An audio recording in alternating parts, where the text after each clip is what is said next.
Kargil war, इस word से कई सारे इमोशंस उठते हैं, कई सारी बातें दिमाग में आती हैं, देश का इतिहास भी याद आता है और एक गौरव, एक ऑनर हमें अपने आप में महसूस होता है। लेकिन देशवासी होने के नाते क्या हमें सिर्फ कारगिल दिवस को 26 तारीख को मनाना चाहिए, या इस प्राइड और इस ऑनर को और ज़्यादा अच्छे से, गहराई से जान करके इसे आगे बढ़ाना चाहिए, ताकि आने वाली जनरेशन में इसकी एक पॉजिटिविटी, इसकी एक पॉजिटिव स्पिरिट एक बहुत ही बढ़िया कंपैशन के साथ पनप सके। तो आज की डेट में सवाल ये है कि आप 26 जनवरी मनाने में खुश हैं, 15 अगस्त मनाने में खुश हैं, वो अच्छी बात है, पर क्या आप उसे रोज़ मनाने में खुश हैं? क्या आपकी आज़ादी आपके लिए एक ब्लेसिंग है जिसे आप रोज़ चेरिश करते हैं, या सिर्फ 15 अगस्त को जाकर के पतंगे उड़ाते हैं, मिठाइयाँ खाते हैं और उसमें खुश हो जाते हैं? देश की आर्मी सिर्फ तभी याद आती है जब पूरी मूवी आती है या बॉर्डर आती है। देशभक्ति सिर्फ तभी जागती है जब ऐसे मोटिवेशनल सॉन्ग्स चलते हैं, या जब आप सड़क पर चल रहे हैं और किसी की मदद करनी है, तब भी देशभक्ति आपके दिल में है।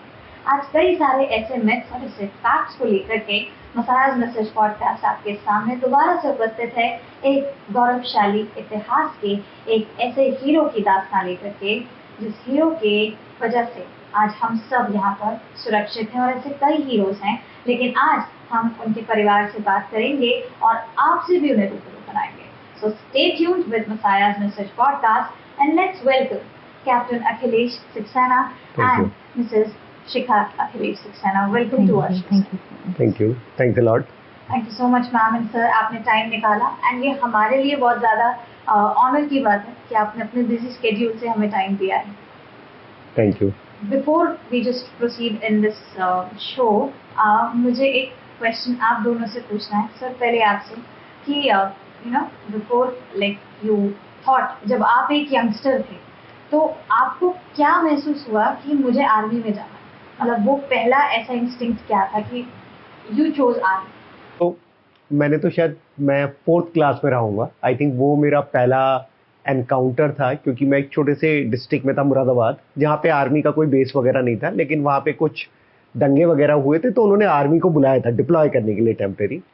तो हमारे घर जहाँ पे वो डिप्लॉय थे, टेम्परेरी डिप्लॉय, वो हमारे घर के पास था। तो एज ए चाइल्ड मैंने उन लोगों को देखा और शायद उसी समय एक मेरे दिमाग में इंप्रेशन बैठ गया कि ये लोग जितने भी आज तक हमने देखे, इनका डिसिप्लिन, इनका डेडिकेशन टुवर्ड्स ड्यूटी, हर तरीके से जो काम को करते इतने सिंसियरिटी से, तो शायद उस समय तो ये भी नहीं पता था क्या ऑफिसर, क्या जवान, कैसे जाना होता है, बट एक शायद छाप बैठ गई कि ये एक प्रोफेशन है जो सबसे अलग है और कुछ भी होगा तो मैं इसको ज्वाइन करना चाहता हूँ। बट कहते हैं कि शायद जब आप किसी चीज को बहुत दिल से चाहते हो तो पूरी कायनात आपको साथ देती है। तो कुछ नहीं पता था, मेरे पेरेंट्स को भी नहीं पता था, मेरे दूर दूर तक परिवार में कोई आर्मी में नहीं था, तो मुझे कोई आइडिया नहीं था कि आर्मी में कैसे जाते हैं, क्या करते हैं। फिर स्कूल में किसी से पता चला कुछ सैनिक स्कूल होते हैं और वो प्रिपेयर कराते हैं आर्मी के लिए। तो उस एज में भी ये था कि भाई मुझे उसके लिए जाना है, मुझे सैनिक स्कूल में जाना है। तो मैंने खुद अपने पेरेंट्स से बोला कि एक सैनिक स्कूल होता है, उसमें मुझे जाना है। पेरेंट्स को भी कुछ आइडिया नहीं था, तो उन्होंने थोड़ा बहुत पता किया, क्योंकि वहाँ पे इतना सोशल मीडिया वगैरह तो था नहीं, गूगल ऐसे था नहीं, तो कुछ दोस्तों से पता किया तो पता चला एक घोड़ाखाल सैनिक स्कूल है नैनीताल में। लेकिन फिर पता किया कि मतलब उसका कंपटीशन बहुत टफ होता है, क्योंकि 30-35 हज़ार लोग बैठते हैं, उनकी 60 सीटें हैं केवल। तो मेरे पेरेंट्स ने कहा तुम तो खेलते रहते हो हर समय, तो यहाँ पे तो बहुत तगड़ा कंपटीशन है, तो पॉसिबल नहीं हो पाएगा। और दूसरा ऑब्वियसली बीइंग अ हॉस्टल, उसके खर्चे भी थे, मतलब क्योंकि हाँ, and we were from a very middle class family. But सपने देखना कभी बंद नहीं करना चाहिए, और सपने वो हो सच होते हैं जो खुली आंखों से देखते हैं। तो मैंने अपने पेरेंट्स से बोला मैं आज से ही पढ़ना शुरू करूंगा और मैं क्रैक करूंगा। उससे पहले मैं मतलब थोड़ा बहुत बस पढ़ लिया पास होने लायक, और दिन भर खेलते थे। बट मैंने कहा नहीं, मैं इसमें पास होके दिखाऊंगा। अभी है मेरे पास 1 साल, और मैंने खासतौर से मैथ्स पे बहुत ध्यान देना शुरू किया। शायद मेरी टीचर्स भी सरप्राइज थी क्या हो गया इस बच्चे को। और फाइनली मेरा हो गया उसमें सिलेक्शन। एंड ये भी पता चला कि क्योंकि गवर्नमेंट इंस्टीट्यूट है, तो जो लोग वहाँ के टॉपर्स होते हैं उनको गवर्नमेंट स्कॉलरशिप देती है, बट आपको एक परसेंटेज 90% से ऊपर लाना होता है स्कॉलरशिप के लिए। तो मैंने अपने फादर को वो भी प्रॉमिस किया कि बस आप पहली बार फीस करिए, उसके बाद आपको इंश्योर करूंगा कि मैं उससे ऊपर लाऊं जिससे स्कॉलरशिप मिले। तो शायद वो जज्बा था, मैं दिल से उस चीज को चाह रहा था और उसके लिए मैं कुछ भी करने के लिए तैयार था उस एज में भी, जहाँ बच्चा 10 साल का होता है जिसको पूरा पता नहीं होता। Exactly. और मैंने अपना घोड़ाखाल सैनिक स्कूल घोड़ाखाल से अपनी 12th कंप्लीट किया, लेकिन फिर लाइफ ने टर्न लिया। मैं पढ़ाई में काफ़ी अच्छा था और अपने 10th में अपने स्कूल का टॉपर भी था। और मैं बहुत कॉन्फिडेंट था कि मैं रिटन में तो हो जाऊंगा, तो सीधा मैंने इंटरव्यू होता है आर्मी में SSB which is like 5 days, Okay. तो उसकी तैयारी शुरू कर दी without giving my attention to the written, and I was very confident कि हो जाऊंगा। लेकिन कहते हैं कि लाइफ आपको ठोकर मारती है, और बहुत कि स्कूल का टॉपर हो गया, मैं पहली बार रिटन में नहीं हुआ क्योंकि मैंने कभी उसकी तरफ ध्यान भी नहीं दिया। आयरनिकली मैं बहुत सारे इंजीनियरिंग कॉलेज में हो गया, और दिल्ली कॉलेज ऑफ इंजीनियरिंग जो one of the top engineering college था, उसमें मेरा एडमिशन भी आ गया। तो एनीवे मैंने एडमिशन तो ले लिया, बट मेरा एम बहुत क्लियर था कि जाना नेशनल डिफेंस एकेडमी है। और अगली बार फिर मैंने रिटन की तैयारी करी और कुछ नहीं छोड़ा चांस पे, nothing leave to the chance, right. Destiny कुछ नहीं होती, it's your hard work we can change the destiny. तो आई वॉज श्योर कि मुझे इसमें जाना ही है, कुछ भी हो जाए। नेक्स्ट टाइम रिटन हुआ और इंटरव्यू क्रॉस किया अच्छी मेरिट के साथ, और एक पल भी नहीं लगाया। सब लोग मुझे बोलते रहे, मेरी मदर से लेके सब कुछ, कि तुम इतने अच्छे इंजीनियरिंग कॉलेज में हो, क्यों छोड़ रहे हो उसको। But I was very clear कि ये मेरी मंजिल है, ये यूनिफॉर्म है, ये एक प्रोफेशन नहीं है, ये एक मेरी लाइफ है, ये वो करेक्टर है जिसको मैं जीना चाहता हूँ, ये वैल्यू सिस्टम है। तो शायद ये मेरे लिए एक जॉब से कहीं बढ़ के था, और उसी अपनी लाइफ को, वो करेक्टर, वो वैल्यू सिस्टम लेने के लिए मैंने दिल्ली कॉलेज ऑफ इंजीनियरिंग छोड़ के नेशनल डिफेंस एकेडमी ज्वाइन किया। तो इस तरीके से मैं आर्मी में आया। सर, जब आपने ये स्टेप लिया, आप फर्स्ट डे जब नेशनल डिफेंस एकेडमी में गए, इट्स ऑल्सो अ वॉर, आप जीत करके आ गए। लाइक वो स्टेप लेना परिवार के अगेंस्ट, समाज के against, and people would be voices saying क्या कर रहे हो, क्यों कर रहे हो, बना बनाया करियर छोड़ रहे हो, and people are more monetize, like वो हमेशा मोनेटाइजेशन के बारे में ही सोचते हैं कि तब इतना शायद नहीं मिलता होगा। एंड आपने वो सारी चीजें भी सुने होंगे लोगों से, अपनी फैमिली में भी सुने होंगे। What was your first day like, what you felt when you entered the academy? So I was having a lot of proud feeling, right? Pride. I think देखिए, as you rightly said, कि हर चीज लोग monetise करते हैं, कि शायद आप engineering college से बहुत सारे लोग बाहर चले जाते हैं, आप डॉलर्स में कमा सकते थे, you get that money, right, यहाँ पे। But there are few things, उनका मोल नहीं होता आपका प्राइड का, आपकी वैल्यूज का, आपकी फीलिंग का। आप अपने से ऊपर, अपने नहीं अपने देश के लिए कुछ कर रहे हो, जस्ट थिंक उस पेडिस्टल पे हो आप। तो जो मोनेटाइज एक बहुत छोटी चीज है, ये जो पूरा पैकेज है जिसमें आप अपने वैल्यू सिस्टम पे, अपने समाज, अपने देश के लिए एक हायर पेडिस्टल पे, एक हायर पर्पस पे काम कर रहे हो, वो मुझे लगता है एक बहुत बड़ी चीज है। जो हमने देशभक्ति के लोग आजादी के लिए लड़े, क्या मिला उन्हें शायद, और हर किसी को पता था कि शायद मैं गोली खा के भगत सिंह मर सकते थे, राइट, और हुआ यही, उन्होंने नहीं देखी आजादी, लेकिन फिर भी वो लड़े।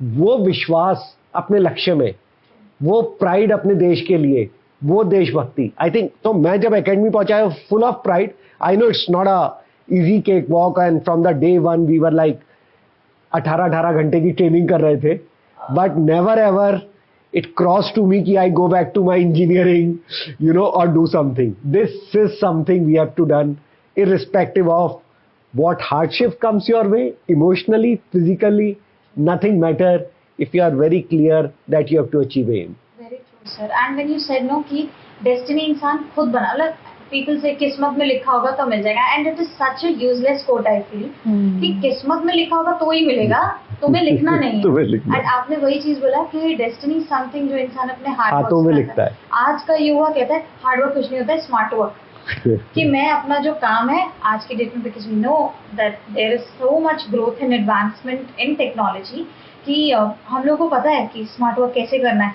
8 घंटे की प्रोडक्टिविटी को हम 4 घंटे में दिखा सकते हैं, 5 घंटे में दिखा सकते हैं, but when you talk about practical life, it's not possible. आपको वहाँ पर मेहनत पूरा करना पड़ेगा, आप 100 देंगे तभी आप अपनी डेस्टिनी बनाएंगे, जैसे आपने उस समय बनाया जब सेना स्कूल के बारे में ही किसी को नहीं पता था। आपके फैमिली को कितना टाइम लगा when you went to an NDA, आपके फैमिली को वो डिसीजन एक्सेप्ट करने के लिए, you know? तो मेरी मदर को थोड़ा टाइम लगा। मेरे फादर, मतलब I still say he was a government servant, but फिर भी उन्होंने जब मुझसे बात की तो उन्होंने मेरी मदर को भी बोला और सबको बोला कि देखो आज हम इसको बोल सकते हैं, फोर्स कर सकते हैं कि तुम इंजीनियरिंग कंटिन्यू करो, राइट, क्योंकि शायद सिक्योर है, पैसे से भी ज्यादा उनके मन में सिक्योरिटी थी, क्योंकि आर्मी का हमें तो कुछ पता नहीं था, उनके मन में भी वो जो पिक्चर देखते थे कि जो भी आर्मी में जाएगा उसे शहीद ही होना, इस तरीके का ना एक आपका सिविल में इस तरह की एक वो रहता है, कुछ नहीं पता था कहाँ पे है कैसे, तो they were also clueless, I was also clueless because we had got no one entire family or relatives who was in army or even police force, so we had no idea. But उन्होंने उस समय भी एक बहुत बड़ी बात कही कि हम इसको फोर्स करके यहाँ कर तो सकते हैं, लेकिन ये अपनी लाइफ में ना कभी भी सेटिस्फाई और खुश नहीं होगा उस डिसीजन से, तो रादर देन अगर इसको बाद में लगेगा भी कि इसने सही नहीं लिया, ही टुक हिज डिसीजन। तो नाउ अब 18 इयर्स का हो गया, लाइक 12th की I was around 17 and a half, तो let him take his own decision and go this thing. So मेरी मदर को टाइम लगा थोड़ा एक्सेप्ट करने में, क्योंकि उन्हें समझ में नहीं आ रहा था कि मैं क्यों इतने एक ऐसी चीज में जा रहा हूँ जिसमें इतनी इनसिक्योरिटी, इतना एडवेंचर, हार्डशिप, और वो भी एक चीज छोड़ के, इट्स नॉट अ कि आपके पास कुछ नहीं है, बट हाँ 1-2 साल में मेरी मदर समझ गई। खैर उन्हें अभी भी शायद लगता तो था हर समय, और जब कारगिल हुआ तब भी उन्होंने बोला कि देखो मैंने बोला था कि मत जाना, डर होता है। यस, बट आई थिंक उसके बाद जब इतना सम्मान ये देखा उन्होंने सब कुछ, तो उन्हें लगा भी कि लाइक हर माँ अगर यही कहेगी मैं अपने बच्चे को आगे नहीं भेजूंगी, तो इस देश को कौन बचाएगा। somebody has to pay the price of this freedom, right? हम एवरीडे फ्रीडम एंजॉय कर रहे हैं और हमें लगता है ये तो फ्री है।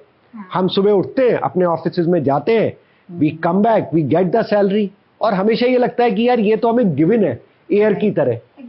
लेकिन आपने कोविड में देखा एयर की, ऑक्सीजन की क्या कॉस्ट थी, it was like your life saving thing. इसी तरीके से फ्रीडम को हम ग्रांटेड लेते हैं, बट ये फ्री नहीं है। हर समय कोई ना कोई जवान वहां बैठा हुआ अपने प्राणों की बाजी लगाए हुए है, अपने अंगों को, अपने खून बहाने के लिए तैयार है, इसलिए हम सुकून से अपने देश में सो सकते हैं। Every day we come out, and मुझे पता है कि कोई हमस की तरह इजराइल के अंदर आके हमें यू सी जो काइंड ऑफ क्या कर सकते हैं, राइट। और हमारे जो नेबर्स हैं they are even worse than हमस, let me tell you very clear, they can go to any extent, but फिर भी हर नागरिक के मन में ये विश्वास है और उसको पता है कि जब तक मेरे देश की फौज बॉर्डर पे खड़ी है कोई मुझे छू नहीं सकता। इस विश्वास की कीमत बहुत बड़ी है और कोई मनी कुछ उसको टच नहीं कर सकता। तो freedom is not free, somebody is paying the price. Are we having a gratitude enough कि जो अपने प्राणों की बाजी लगा के हमारे लिए वो कर रहा है, क्या हम उसके लिए थोड़ी सी भी ग्रेटिट्यूड रख सकते हैं, थोड़े भी थैंकफुल हो सकते हैं?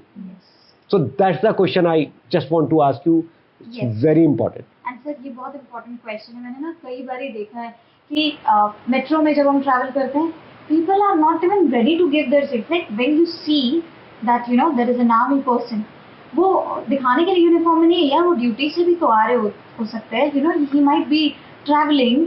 जब आप उस वर्दी को देखते हो तो आपको उसकी कद्र करनी चाहिए। लोग अपने वर्दी की कसम नहीं खाते हैं क्योंकि वो बोलते हैं तौहीन है उसकी। मैंने कई लॉयर से बात करी है, वो बहुत एक्सट्रीम हो जाता है तब जाकर के बोलते हैं काले कोट की कसम खा के बोलता हूँ, बिकॉज ये उसको पूजते हैं। आप जिस देश में रह रहे हो उसको वो अपना सब कुछ मानते हैं, वो अपने सब कुछ कर रहे हैं, अपनी फैमिली तक को पीछे छोड़ करके आपकी फैमिली को प्रोटेक्ट कर रहे हैं। आप 2 मिनट सीट नहीं छोड़ सकते, आप 2 मिनट लाइन से नहीं हट सकते। मतलब करेक्ट यू देयर कि जब भी कोई वर्दी में है ना, वो हमेशा ड्यूटी पर ही होगा। अगर वो ड्यूटी पर नहीं है तो वो वर्दी नहीं पहनते, ये फैक्ट है। अगर वो कहीं अपने ऑफिस जा रहे हैं, आ रहे हैं, तो they will be in uniform. If they are going to a party they will not wear uniform. तो दिस इज फैक्ट कि अगर वो यूनिफॉर्म में है तो वो ड्यूटी पर ही है। एंड जब ये चीजें आती हैं तो we should always give them the first chance कि सर आपका टाइम बहुत अनमोल है, क्योंकि आप मेरे टाइम को पता, मेरे लाइफ में इतने सारे जो ब्लेस्ड नाइट्स जा रही हैं, ब्लेस्ड डेज, जैसे सर आपने बताया मैं सुकून में हूँ, वो उन्हीं की वजह से है। तो सबसे पहला स्थान तो उन्हीं को देना चाहिए कि आप जाओ सर, आप पहले करो, या मैम आप पहले करो, क्योंकि ये आपका हक है। आपका टाइम बहुत कीमती है, क्योंकि आप पे तो मैं भी निर्भर, मेरा पूरा खानदान आप पर निर्भर है। और वो सीट वो आपसे लेंगे नहीं, वो आपसे सीट इसलिए नहीं लेंगे क्योंकि वो उनके अंदर अपना एक प्राइड है और उन्हें लगता है कि कोई प्रॉब्लम नहीं है, मैं तो खड़ा हो सकता हूँ। लेकिन उसकी बात नहीं है वो क्या कर सकते हैं, ये आपका एक जेस्चर है कि आपने एटलीस्ट ऑफर किया, आपने किसी भी उसको देखा, at least you say thanks for your service to the nation. एक वर्ड राइट, आज की डेट में मैं बहुत कॉन्फिडेंटली बोलता हूँ, हर जवान हर ऑफिसर को एक्चुअली आपसे कुछ नहीं चाहिए, बट उसे आपकी फीलिंग चाहिए कि आप उसको रेस्पेक्ट देते हो। Only thing we need is the respect from the country, and वही कंट्री महान बनता है जो जानता है कि वो अपने देश के जवानों को और जो लड़के आए हैं लोग उनको कैसे ट्रीट करना है। A land will be a land of free till the time it's a land of brave. जब तक ब्रेव लोग नहीं होंगे जो अपनी जान को बाजी लगा के वहां खड़े हैं, जब तक आपका देश एक फ्री कंट्री नहीं रह पाएगा। और अगर आप फ्री नहीं है तो आपकी दौलत, शोहरत, profession, money does not matter anything. And sir this actually आपने बहुत सही बोला। कुछ साल पहले की बात है, I went to India Gate, जैसे परेड रिट्रीट होता है तो मुझे बहुत शौक है रिट्रीट देखने का या परेड देखने का। मेरे पास पासेस नहीं थे तो हमने बोला हम जाके फोटो खिंचाएंगे। 2020 की बात है, तो मतलब एक बार जाकर के ना फोटो खिंचाना है। उसी ईयर और ये कोरोना काल आ गया तो हम लोगों ने बोला हम जाएंगे और देख करके आएंगे। तो मैं और मेरे साथ में मेरी एक कज़न है, हम दोनों गए। उन्होंने बोला कि पासेस नहीं है, इससे आगे हम आपको जाने नहीं देंगे, और तब कंस्ट्रक्शन भी चल रहा था वहाँ पर एक साइड पे, तो उन्होंने हमें वहाँ से आगे नहीं जाने दिया। हमने बोला हम आपके साथ एक फ़ोटो खिंचा लें सर, तो उन्होंने कहा कि we are not allowed to ma'am, and उन्होंने बड़े प्यार से मुझसे बोला we are not allowed to ma'am. हमें लगा हम मुड़े और मैं मेरी कज़न का पहला बेइज्जती सी हो गई है। तो that is what we literally said. हम वापस जा रहे थे, उन्होंने हमें वापस आवाज़ दी, और उन्होंने आवाज़ दी, उन्होंने बोला कि हम तुम्हें पास दे देंगे, तुम अंदर चले जाओ, ठीक है, तो मैं देखनी है ना परेड जाओ अंदर। तो हम बोला कि मेरी कज़न ने बोला हाँ दे दो, बिकॉज शी इज़ यंगर, उसने बोला आप दे दो, और उन्होंने उसके हाथ में पास रख भी दिया, और उन्होंने बोला कोई पूछेगा तो बोल देना कि पास गाड़ी में रखे थे और तुम ले आए। मैं उससे हाथ से पास लेकर के मैंने उनको वापस दिया उन सर को। मैं बोला सर आप ये ले लीजिए, हम झूठ बोल के अंदर नहीं जाएंगे क्योंकि पास हमारा है नहीं, या हम ये बोल रहे हैं हमने आपसे लिया। तो उन्होंने बोला नहीं नहीं ऐसे नहीं होता है, हम तो वैसे भी नहीं जा रहे हैं, तुमको हम ड्यूटी पे हैं, तुम्हें जाना है तुम देख लो। तो हम बोला सर नहीं हम नहीं ले पाएंगे, आप ले लो। और मेरी कज़न मिल रहा है नहीं लेना, शी डिड दिस, को नहीं मारा उसने मुझे, तुम चुप करो, और मैं उनको वापस दिया। सर हम आगे आ रहे थे, मेरे ख्याल से वो अपना पास आपको दे रहे थे जी, हैं कि वो तो ड्यूटी पर है वो नहीं जा पाएंगे।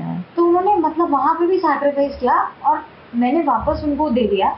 उसके बाद में जब उन्होंने आवाज़ दी तो मुझे लगा आगे कोई पकड़ ना ले, हाँ, क्योंकि एक डर होता है आपके दिमाग में। मैं बोला कि तूने कुछ बोला है ना, अभी उन्होंने सुन लिया। तो अब मैं बोला जी से, उन्होंने बोला अब आओ हम यहाँ पे। उन्होंने वो अपने सीनियर से परमिशन लेकर आए, अच्छा, फोटो के लिए, ओके, परमिशन लाए, और फिर उसके बाद में उन्होंने बोला अब हम फोटो खिंचाएंगे। तो मैंने चुप करके प्रोसेस कर रही हूँ कि ये अब क्यों फोटो खिंचा रहे हैं। और उन्होंने मुझे जाते जाते एक बात बोली कि तुमने अगर लेके तुम पास गई होती ना तो शायद मुझे इतनी खुशी नहीं होती, मैं खुश रहता कि चलो तुम्हारा भला हो गया, लेकिन मुझे खुशी इस बात की कि तुमने झूठ नहीं। और वो दिन था, उसके बाद में मैंने मतलब उनको ब्लेसिंग्स दुआएं जितनी हो सकती वो दी। और वहाँ से मुझे एक चीज़ समझ आई कि ये लोग सिर्फ फौजी नहीं हैं, इनके दिल में वो जो इमोशंस है ना, ये एग्रेशन या उसमें नहीं पता चलता है, तो यूज देयर ब्रेन। बिल्कुल अपोजिट है, बल्कि जो फौजी हैं उनको लगता है लोगों को कि बहुत एग्रेशन होगा, बल्कि सबसे ज़्यादा सॉफ्ट हार्टेड होते हैं। और जितने इमोशंस और सेंसिटिव ये लोग होते हैं मैंने और कहीं देखे नहीं है। They are so emotional and sensitive because they know that, उस फीलिंग का जो जज्बा है वो जानते हैं कि इसकी कॉस्ट क्या है। उस ब्रेवरी को वो फ्रंट पर जरूर दिखाते हैं because they are fighting with the enemy and they are protecting their country. And वो फाइटिंग से ज़्यादा कि वो फाइट कर सकें, वो जज्बे से ज़्यादा उनको होता है कि उन्हें प्रोटेक्ट करना है। तो द फीलिंग वाज नॉट कि to kill the other person, feeling is to protect our my country. And ma'am जब ये लोग जाते हैं तो फॉर देम तेरा बच्चा मेरा बच्चा, तेरा लाइफ मेरी फैमिली, ये नहीं है Hindu Muslim Sikh, they are protecting everybody. हम अंदर ही अंदर कुछ अलग ही चला के रखे हुए हैं, but actually they are protecting everybody. आप अगर ध्यान से देखो ये सारे फौजी जो है फौज में, ये इसी सोसाइटी से आ रहे हैं। exactly. इनके अलग अलग रीजन्स हैं, रिलीजन्स हैं, कोई पहाड़ी है, कोई नीचे से साउथ से, कोई ईस्ट से, कोई वेस्ट से, लेकिन आप फौज में पता नहीं कर सकते कि कौन क्या है। ब्यूटी। वहाँ पर मैंने जब एंट्री की फौज में, तो मेरे लिए दैट वाज अ मतलब अमेजिंग विजन जब मैंने देखा कि एक ही छत के नीचे वहाँ पे एक प्लेटफॉर्म है, एक कमरा है, एक प्लेटफॉर्म है और उस पे हिंदू मुस्लिम सिख ईसाई सबके भगवान बैठे हैं एक ही साथ और उस रूम के बाहर सबके निशान लगे हैं. दैट इज कॉल्ड एज सर्वधर्म स्थल. एग्जैक्टली. सर्वधर्म स्थल ऐसी जगह है जहाँ पर सारे रिलीजन के लोग आरती भी गाते हैं और कुरान भी पढ़ते हैं और ग्रंथ साहब भी, हर चीज वहाँ पर नहीं आती ये चीजें. और जबकि वो यहीं से आए हैं. Exactly. क्योंकि वहाँ का माहौल ऐसा प्रोवाइड करते हैं. वहाँ सबसे ऊंचा देश है. Yes. सबसे पहले नेशन फर्स्ट. Exactly. देश है, वही हमारा धर्म है. Correct. और जो नेक्स्ट पार्ट आता है वो ब्रदरहुड का. Exactly. कि हमें एक दूसरे के साथ लेके चलना है साथ. Exactly. मैम, जब आपने बताया आपकी एंट्री फौज में, आपकी जर्नी क्या रही है वो हम पहले जानना चाहेंगे कि what has been your journey and when you decided that you also have to marry an army man, because औरतें तो पहले ही कैलकुलेट करती हैं क्या होगा एंड उनके खानदान वाले ज्यादा कैलकुलेट कर रहे होते हैं. तो how you decided that okay I'll marry an army man and what was your journey to get entered in Indian Army? Actually में मेरे दोनों पेरेंट्स डॉक्टर्स थे. वो था सर्जन. मेरी mother gynaecologist surgeon and father orthopaedic surgeon. तो मैंने हमेशा उनको dedicated to the people. Government hospital में दोनों काम करते थे. तो that service I have seen कि जो डॉक्टर्स होते हैं वो किस तरह से सर्व करते हैं. I wanted to be a doctor, लेकिन अनलकी वो इतना अच्छे से मैं नहीं पढ़ पाई. तो उस समय बूम पे था आईटी. तो मैंने कंप्यूटर्स किया सब. I was working with HCL. And उसके बाद जब मैं आई, जब मेरे फादर ने मुझसे पहली बार बात करी कि I want you to get married, क्योंकि अब मैं रिटायर हो जाऊंगा, फिर it will be difficult for me. तब मैंने पहली बार अपने आप को एडजस्ट किया कि मैं क्या चाहती हूँ. तो उस समय काफ़ी ऑफर्स आ रहे थे. मैं क्योंकि आईटी बैकग्राउंड से थी तो सॉफ्टवेयर इंजीनियर्स हैं. मेरे फादर सीएमओ थे उस समय, तो आईएएस ऑफिसर्स थे. जी न्यूज़ में कुछ लोग काम करते थे, उनके ऑफर्स थे. लेकिन मैं जज कर रही थी कि मुझे क्या चाहिए. Then our is totally arrange marriage. तो लेटर्स थे बहुत सारे. मैं अपनी मदर के साथ बैठी थी, लेटर्स थे. तो मैंने ये लेटर देखा, तब मुझे लगा कि यार ये एक ऐसा प्रोफेशन है जिसको मैं ऑनर भी कर सकती हूँ और लव भी कर सकती हूँ. That is what I require. I spoke to my mother कि मम्मा मुझे ना आर्मी वाले से शादी करनी है, आर्मी ऑफिसर से. शी वॉज, देखो ये वाला प्रपोजल कितना अच्छा है, ये कितना अच्छा है. She was not listening to me. Then I again, मम्मा मुझे आर्मी ऑफिसर से शादी करनी है and this is a letter and he has come, हम उससे मिल सकते हैं. तब उसने मुझे बताया जब वो बड़ी हो रही थी तो उनकी एक सहेली की शादी किसी आर्मी वाले से हुई थी. But most of the time she was alone. अकेले रहती थी, बच्चों को अकेले पाला, सास ससुर everything the society was, she was alone. तो she was not very happy with my decision कि तुम्हें आर्मी वाले से शादी, क्योंकि वो तो बॉर्डर पे रहेगा, छोड़ के चला जाएगा, he will not be with you. I you want to मतलब get married and just the name से कि हाँ मैरिज हो गई है. और ऐसा होता है सचमुच. ज़्यादातर जब शादी हो जाती है तो लोग बॉर्डर पे रहते हैं या अपने फील्ड्स में रहते हैं और लेडीज अकेले मैनेज करती हैं. But I should tell you that is a passion with the lady also.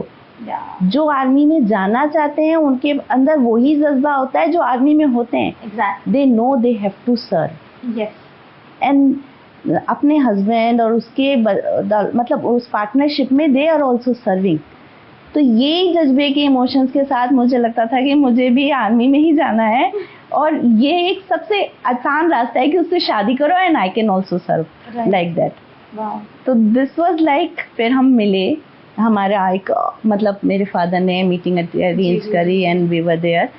थोड़ी बहुत बात, और मुझे आर्मी के बारे में कुछ भी नहीं पता था. फर्स्ट आई टोल्ड हिम कि मुझे आर्मी के बारे में कुछ नहीं पता था. He was talking about infantry, artillery and this and that.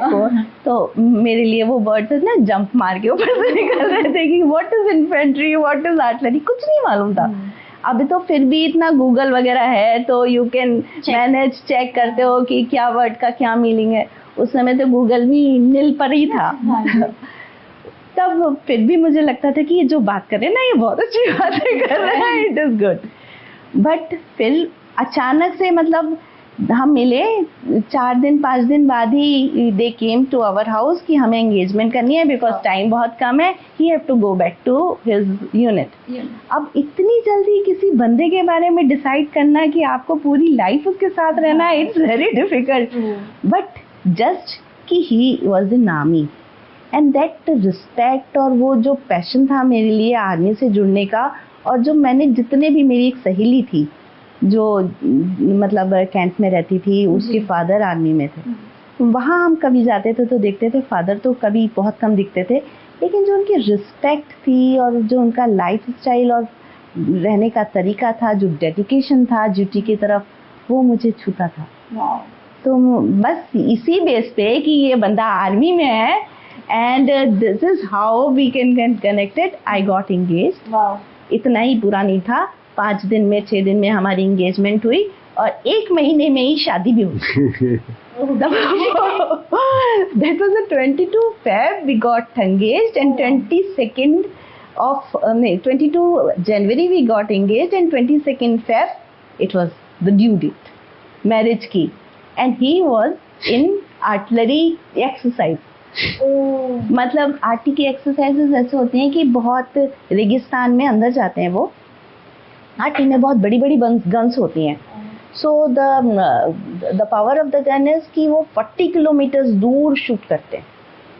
तो इट इज़ लाइक कि 1 gun is operated by 10-15 people and 1 OP officer is at the front and they are giving the instruction and they have to direct that.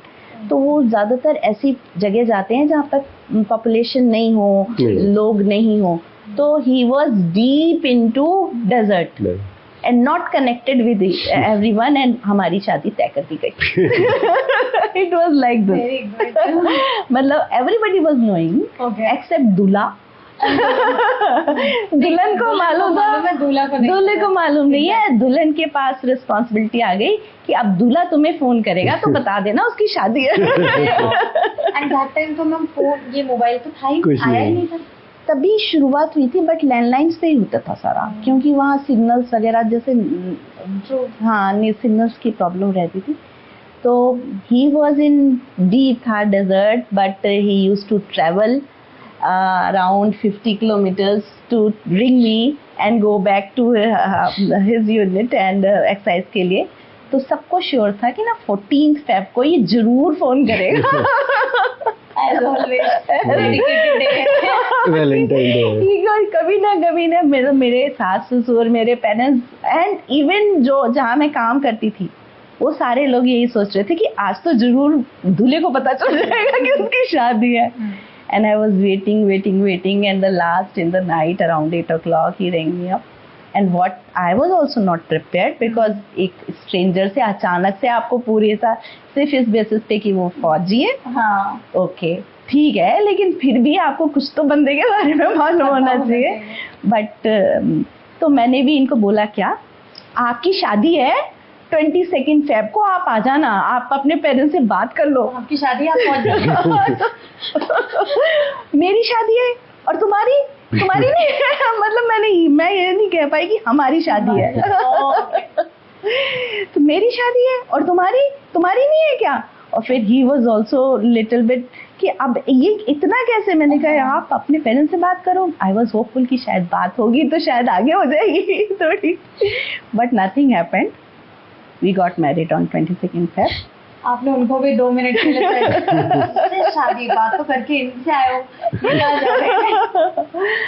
This was what happened। तो Zoom entry in फौज। उसके बाद जो फौज मैंने देखी, क्योंकि मेरा तो टोटल सिविल बैकग्राउंड था, मैंने डॉक्टर्स देखे थे, हमेशा हम हॉस्पिटल्स में रहे। वो डेडिकेशन और वो passion service to nation doctors में भी बहुत है। मैं अपने पेरेंट्स को भी रात में उठ के जाते हुए देखा, खाना छोड़ के भागते हुए देखा है।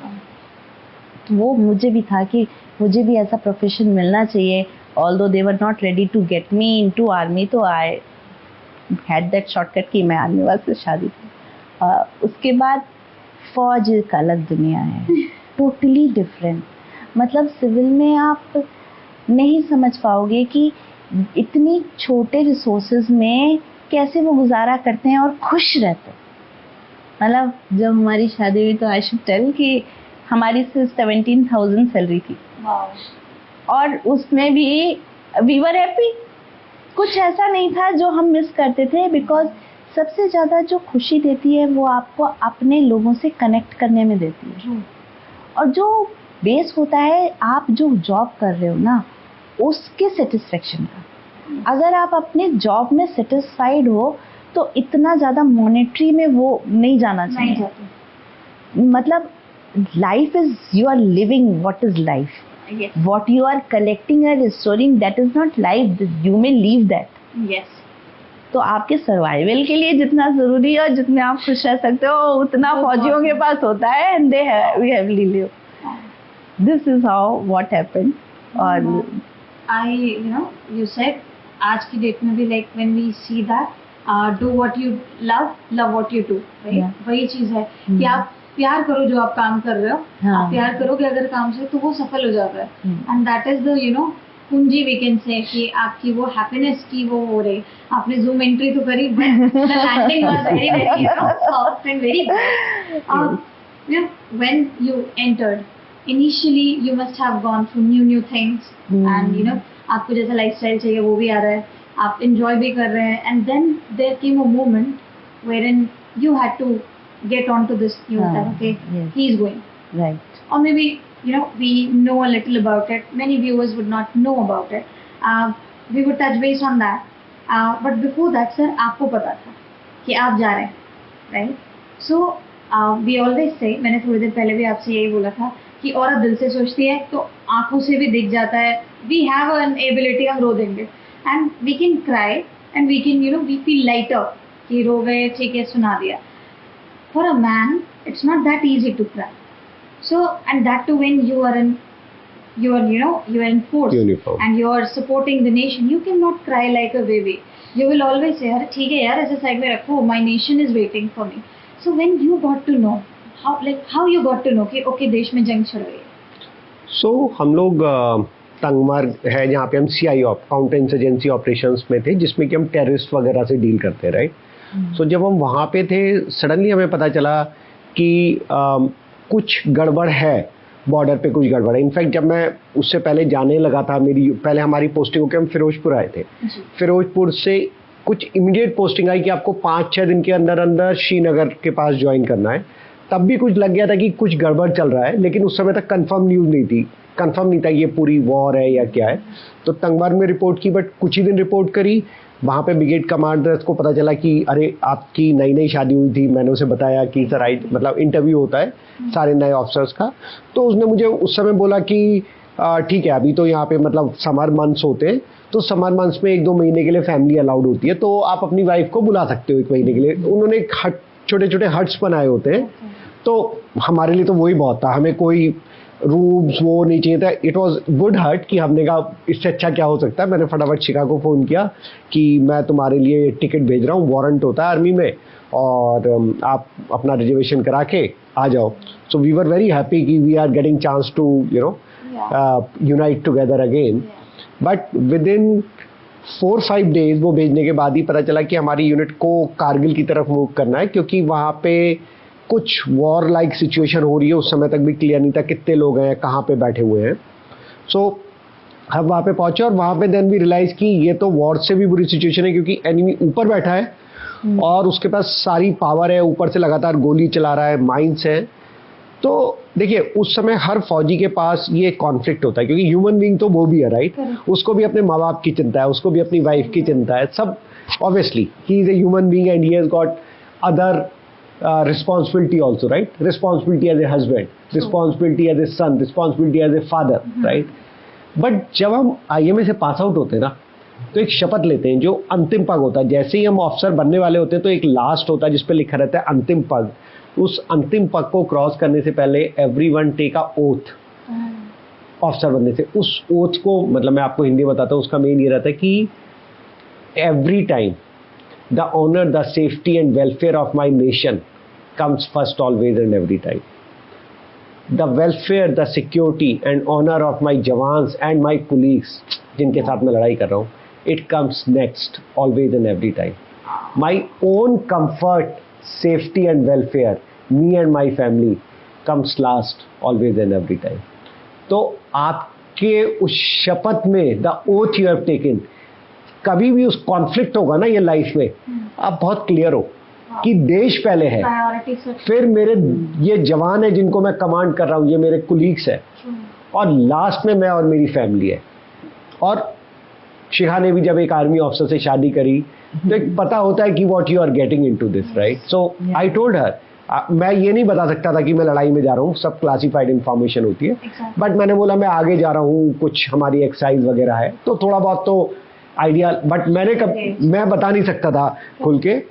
जैसे आप कहते हैं कि हम लोग तो अपने शब्दों में अपनी दुख को या जो भी डल में उसको निकाल भी नहीं सकते. We have to keep it inside for even for my jawan, because they are looking at me like how officers.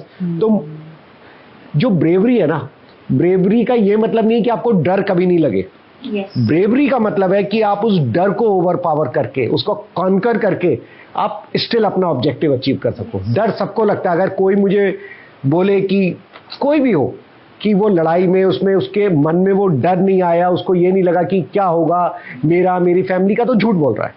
हर आदमी के अंदर वो ह्यूमन बीइंग है तो वो फीलिंग्स आएंगी, बट क्या वो फीलिंग को दबा सकते हो और कह सकते हो नहीं मेरा पर्पस, मेरा देश, वो इन सब चीजों से ऊपर है.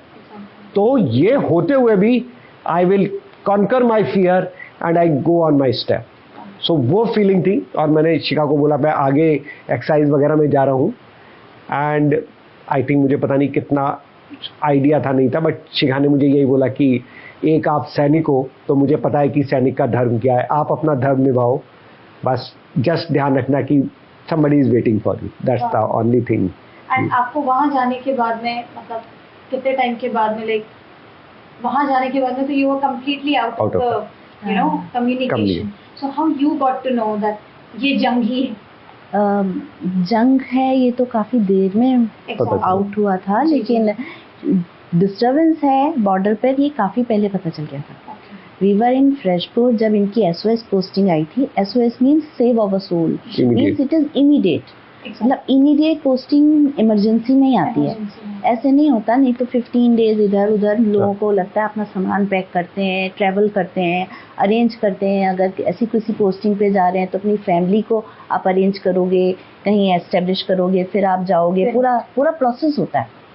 तो SOS पोस्टिंग का मतलब होता है there is some emergency then they are calling. तो the posting was for Tangmarg. तो लेकिन ये एक्सरसाइज के बीच में ही आए, मतलब आई वाज देयर. हमारी जब शादी होके मैं वहाँ पहुँची हूँ और हफ्ते भर में ही एक्सरसाइज के लिए चले गए थे ये. तो there is a association, army wife welfare association है, तो हम लेडीज एक दूसरे का ख्याल रखते हैं. और not only the officers wife की जिम्मेदारी ये भी होती है कि जो ट्रूप उनका हस्बैंड लीड कर रहा है, मतलब जितने जवान मेरे हस्बैंड के ट्रूप में हैं उनकी फैमिलीज में मेरी रिस्पॉन्सिबिलिटी है. तो it is like we are so connected and welfare is our job. तो ये हमारा काम है कि हम काम एंड पीसफुल रखें अपनी यूनिट को, चाहे जितना भी डिस्टर्बेंस हो रहा है. और अगर हस्बैंड नहीं भी है तभी भी ये फैमिली जो यूनिट की रेजिमेंट है वो एक दूसरे से वेल कनेक्टेड रहती है एंड प्रोटेक्टेड रहती है. बहुत बार होता है, मतलब लोगों के कभी गिर गया कोई बच्चा, उसके पैर टूट गया, उसके फादर को पता नहीं है, और वो पैर जुड़ा के ठीक हो जाएगा, तब उसके फादर आएंगे तो उसे मालूम पड़ेगा. इतना बहुत सारे किस्से हैं यूनिट में. कोई लेडी प्रेग्नेंट है, उसकी पूरी केयर करना, उसका वो ध्यान रखना, ये सब रेजिमेंट्स और ऑफिसर्स की वाइफ और रेजिमेंट की लेडीज करती हैं. उनके हस्बैंड को नहीं पता होता. It is like the duty is divided. The core about the country, the security and protection of the country is the husband's job, and what is rest जो सोसाइटी है वो पूरा लेडी का जॉब है. It's actually parallel. It is not one thing job, it is a family job. मतलब profession ऐसा है. और वो आर्मी भी दोनों को कैटर करके चलती है. उन्हें मालूम है कि ये दोनों बैलेंस करेंगे तभी ठीक रहेगा. अगर आप ध्यान से सोचो, my husband is always with the arms and ammunition. Correct. अब अगर डिप्रेशन में फेजेस आए तो क्या कुछ नहीं हो सकता. तो ये जो कामनेस और ये जो पीसफुल मतलब एटमॉस्फेयर है, ये सारी लेडीज के ऊपर आ जाता है कि आपको ये एटमॉस्फेयर बना के रखना है कि उन तक कोई बात पहुंचनी नहीं है। उनको इतना अपने लाइफ के लिए dedicated, they have to dedicated, and that support is given by the family. You keep dedicated to your country, what job is given to you, we will take care of rest of the. जो wife है, जो family है, वो एक soldier की base है, उसके करेज का बेस है, उसके साहस का बेस है. अगर ये ढीले हो जाएंगे ना तो वो भी वहाँ बॉर्डर पे हो जाएंगे ढीले, because emotion is connected and it travels. So जितना करेज सोल्जर्स को दिखाना होता है, उससे ज़्यादा करेज फैमिली को दिखाना होता है, उनकी वाइफ को, उनके बच्चे को, उनको, उनके पेरेंट्स को. They have to take care of everything and that person is taking care of the country and the protection of the country. तो शादी के जस्ट 2 महीने के बाद आपके सामने ये चीज़ आई, लोगों ने बहुत बारी बोला भी होगा, क्योंकि जब ये चीज़ आपके सामने पुख्ता रूप से आई, क्योंकि नाउ डिक्लेयर्ड हो गया था कि अब ये वॉर है, तो जब आपको ये पता चला कि जिनसे आपकी शादी हुई है 2 महीने के बाद में ही वो वहाँ पर है, आप उन तक नेगेटिविटी ना पहुँचे, उसे कैसे उन आसपास की वॉइसेस, बिकॉज आई रिमेम्बर हम स्कूल टाइम में थे, हमें नीचे बिठाया जाता था और न्यूज़पेपर पढ़ती थी एक बच्ची हमारे में से, और वो ना न्यूज़ में मैम रोज़ वो लिखते ही ऐसे हैं कि बस हिल जाए. तो आज ये हो गया, वो हो गया, मुश्किल हालात, ये वो, मतलब बहुत कुछ चल रहा था. टीवी पे DD1 पे, DD नेशनल पे यही न्यूज़ आता. करेक्ट. और वो न्यूज़ भी ऐसा ही होता था कि जिसको सुन करके टेंशन बनता था. राइट. तो सारी टेंशन में आपने बोला कि आप उन टेंशन को फ्लो होने से रोक रहे थे. What were you doing? Like सबसे पहले आपके अंदर जो वो टेंशन आई, जब आपको पता चला, हाउ यू ओवरकम? एक्चुअली में this is the what I will say, the courageous women are paired with the soldiers. मतलब आप इतने स्ट्रॉन्ग होते हो, और वो जो एटमॉस्फेयर है, not only about me, it's every women in the armed forces, जो इतने स्ट्रॉन्ग होते हैं कि आप एक तरीका का फिल्टर क्रिएट कर देते हो कि वो सारे इमोशंस आपके हस्बैंड तक नहीं पहुंचने चाहिए. ठीक है. आई ऑलवेज से कि though the soldiers are wearing stars on their shoulders, but the rank and the responsibility is taken care by the lady also. Same way में ही वो काम करते हैं. जब इतना सब कुछ चल रहा था and he told me कि मैं एक्साइज पे जा रहा हूँ, तो I was knowing कि he has gone for the front. Because हमारा जो एसोसिएशन है वो बहुत, नेटवर्क भी बहुत स्ट्रॉन्ग है. ऐसा नहीं है मतलब एक बात यहाँ होगी तो मतलब कन्याकुमारी तक अपने आप ट्रेवल कर जाएगी. It is like this, it is very strong network. तो ये मुझे भी जो भी बोल के जा रहे थे, बट आई वॉज नोइंग कि अब हो गया declare and they are going at the front. तो मैंने सिर्फ यही बोला था कि जोश में होश मत खोना. बिकॉज जब इतना सब कुछ होता है, and you are also human being, आप कभी या तो डरते हो या फिर आप उत्तेजित हो जाते हो, है ना, कि ऐसा हुआ है तो मैं अब करके दिखाऊंगा, या फिर आप डरते हो. 2 ही चीजें होती हैं. फियर एंड फ्लाइट, ये कॉन्सेप्ट है साइकोलॉजी का भी, and it is applicable to everyone.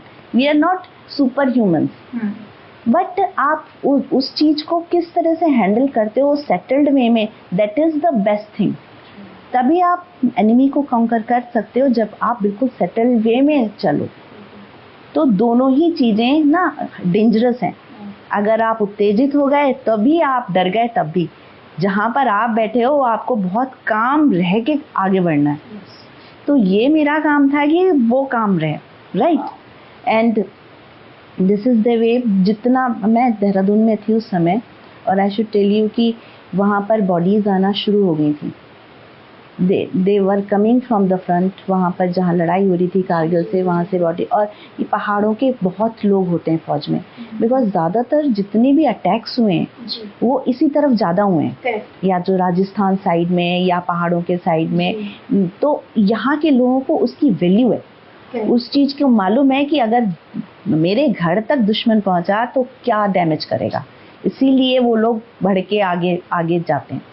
तो वहाँ जब बॉडीज़ आने लग गई थी, एंड आई वॉज जैसे आर्मी वाइफ वेलफेयर एसोसिएशन मैंने बताया, तो I was a member of that. तो मैं जाती थी उन लोगों के साथ कंसोल करने के लिए जैसे वो आए, एंड वो that moment was very difficult for me कि मैं जानती हूँ कि मेरा हस्बैंड भी वहीं उसी लड़ाई में है जहाँ से ये डेड बॉडी आई है, और मैं उसको कह रही हूँ कि आप थोड़ा मतलब you have to console that person. जब भी मैं किसी से मिलती थी तो मैं साथ में रोने लग जाती थी। जब भी मैं किसी को गले लगाती थी मुझे लगता था अब इसका हस्बैंड कभी नहीं आएगा, तो बैक ऑफ द माइंड में होता था कि शायद मेरा हस्बैंड भी नहीं आएगा। या किसी बच्चे के ऊपर जब भी मैंने हाथ रखा कि अब इसके फादर का इसको नहीं मिलेगा, तब भी मुझे लगता था कि ये इतना छोटा है कि इसे ये भी नहीं मालूम कि क्या स्टेज है, क्योंकि ज़्यादातर जो कैजुअलिटीज़ हुई हैं वो यंगस्टर्स की नहीं। The hill was so steep, इतना इरेक्ट था वो कि वहाँ पर चढ़ना एक यंगस्टर ही कर सकते थे। कारगिल में, द्रास में वेजिटेशन इज़ वेरी लेस, जिसकी वजह से ऑक्सीजन भी लेस है। तो सबसे पहले तो एक्लिमेटाइजेशन की प्रॉब्लम आई वहाँ पर। लोगों के नाक से खून आने लगता था, आपके कानों में दर्द होने लगता था, जैसे प्रेशर होता है ना, और ऑक्सीजन नहीं आ रही, सफोकेशन फील होता था। तो जो बिल्कुल यंग लॉट था, बिल्कुल फिजिकल फिट, मतलब आप देखो ना कैजुअलिटी कितने लोगों की हुई है, 18, 20, 21, 22, 23, 24 साल के लोगों की, बिकॉज यही चढ़े और बाकी सब नीचे थे बेस पर। मतलब सारी कंट्री को मालूम है, सारी चीफ ऑफ आर्मी स्टाफ भी जानता है, ये जो जंग लड़ी वो सिर्फ यंगस्टर्स ने लड़ी और उन्होंने ही जिताई है। आप सोचो यूनिट में कितने सारे लोग थे जो एक्सपीरियंस्ड थे, लेकिन lieutenants and captains they were out there because only they could do that. वही उसमें सरवाइव कर पा रहे थे। तो ये हम सबको पता था कि क्या चल रहा है, कैसे चल रहा है। तो एक ही चीज़ होती है, जब आपके हाथ में कुछ नहीं होता तो you turn to almighty, and then you have this positivity inside you. Yes, आपको पॉजिटिव रखना है अपने आप को किसी भी सिचुएशन में। आपके जो मतलब आई हैव एक्सपीरियंस दिस, कि जो आपके जो फीलिंग्स होती हैं, जो आपके थॉट्स होते हैं, दे ट्रैवल इन यूनिवर्स। ये लोगों ने सोचा होगा कि ये ऐसी ही थ्योरी है, लेकिन मैंने इस थ्योरी को एक्सपीरियंस किया है कि जो आपके थॉट्स होते हैं they travel in universe and they come back to you in action. अगर आप नेगेटिव सोचोगे तो गलत होगा, अगर आप पॉजिटिव रहोगे तो पॉजिटिव होगा। एंड आई हैव एक्सपीरियंस इतनी लड़ाई दंगे और उसमें जंग में मेरे हस्बैंड का वापस आना, इट वॉज जस्ट बिकॉज, हाँ, क्योंकि आई वॉज टोटली पॉजिटिव कि कुछ नहीं होगा, कुछ नहीं होगा, everything will be okay, he is there to take care. हमारी शादी 2 महीने पहले हुई है, तो God can not do the damage to family too, लेकिन ऐसा नहीं है, होता है, डैमेज भी हुए बहुत, लेकिन आई वॉज वेरी पॉजिटिव कि he will come back. And वही पॉजिटिविटी मैं अपने लेटर्स में लिखती थी। I used to write daily, क्योंकि हम कम्युनिकेट नहीं कर पा रहे थे, कोई भी ऑप्शन नहीं था, कोई मोबाइल नहीं था, कुछ नहीं था। तो फिर भी मुझे अपनी बात कहनी थी, तो मैं रोज एक लेटर लिखती थी। Daily I used to write that letter and मैं पोस्ट कर देती थी। लेकिन हाँ, वो लेटर इन तक नहीं पहुंचते थे, बिकॉज ये जब ऊपर चले जाते हैं, मतलब एक होता है बेस जहाँ पे फौज आके इकट्ठा हुई, जहाँ पे सब प्लानिंग हो रही है, सब हो रही है, फिर आपका स्लोप है, पीक पे जाने के लिए आपकी चढ़ाई है। तो ये लोग तो चढ़ के ऊपर पहुंचे हुए थे, तो वहां तक, हाँ, वहां तक तो खाना भी नहीं पहुंच रहा था। I have written a book nation first, जिसमें मैंने ये पूरी कहानी लिखी है, जो शायद किसी और बुक में नहीं है, बिकॉज जो लोग ऊपर पहुंचे वो लोग नीचे आके ही बता सकते थे क्या हुआ, जिसमें से बहुत सारे लोग नीचे नहीं उतर पाए। दे सेक्रीफाइस देयर लाइफ। और जवान हैं, वो इतना नहीं बोल सकते, अफसर्स फिर भी अपनी बात बताते हैं कि ये हुआ था, ये हुआ था। And that was a fact of life कि वहाँ तो खाना भी नहीं पहुँच रहा था, पीने को पानी भी नहीं था। पानी क्यों नहीं था? क्योंकि वो जो बर्फ़ थी वो बारूद से कवर हो गई थी, वहाँ इतनी शेलिंग हुई थी या तो ब्लड था या बारूद था, उसको आप चूस नहीं सकते थे। आप डिग करते थे, अलग हटाते थे, फिर नीचे से बर्फ़ निकालते थे, फिर आप उसे सक करते थे पानी के लिए। आपके ऊपर शेल्टर नहीं था। आप जो आराम से आज नहाते धोते रोज़ तैयार होते, वहाँ कुछ नहीं हो सकता था। ये टॉयलेट्स नहीं थे, कुछ नहीं था। You are in on open sky and on the rocks until around 15 to 20 days he was on the peak. Yes. And many others. ये सिचुएशन थी जो कि शायद किसी बुक में नहीं आई, क्योंकि वहाँ पर फैक्ट्स एंड कंडीशंस लिखे कि इस डेट पर ये लड़ाई हुई, इस डेट पर ये लड़ाई हुई। लेकिन क्या ह्यूमन कंडीशंस रहीं? वो कोई नहीं बोलता है। वो कैसे बोली जाएगी? करेक्ट। वो वही बोलेगा ना जो ऊपर गया और नीचे लौटा, जिसने विटनेस करा। यस। आई हैव, मतलब इस चैप्टर में मैंने वो तीनों अटैक्स जो मेरे हस्बैंड ने लीड किए, टोलुलिंग, हम्प एंड 3 पिंपल्स कवर किए। तो वो मानसिकता उस समय जो मेंटल स्टेटस फौजियों का होता था और जैसे ऑफिसर्स ने उनको बूस्ट किया और आगे चले, that I have described totally. मतलब एक इंसिडेंट मैं आपको बता दूं कि जब टोलुलिंग की लड़ाई हुई, उसके बाद लड़ाई पर कोई भी, आपने पीक कैप्चर कर ली है, आपकी फतह है, आप विन कर गए हो, लेकिन there is no resource for food, nothing was there, how to survive. And अब दुश्मन दूसरी चोटी पे चढ़ा है and they are looking at you, and किसी भी वो शेलिंग चलती जा रही है, तो वो किस तरह से सर्वाइव करेंगे। तो उन्हीं के बंकर्स के अंदर ये लोग जो घायल हो गए थे वहाँ पर सेटल कर दिए गए, क्योंकि जो बंकर के बाहर जितनी भी ज़मीन थी उसमें माइंस थी। आप कहीं पैर रखो, आप कहीं चलो, आप उड़ जाओ।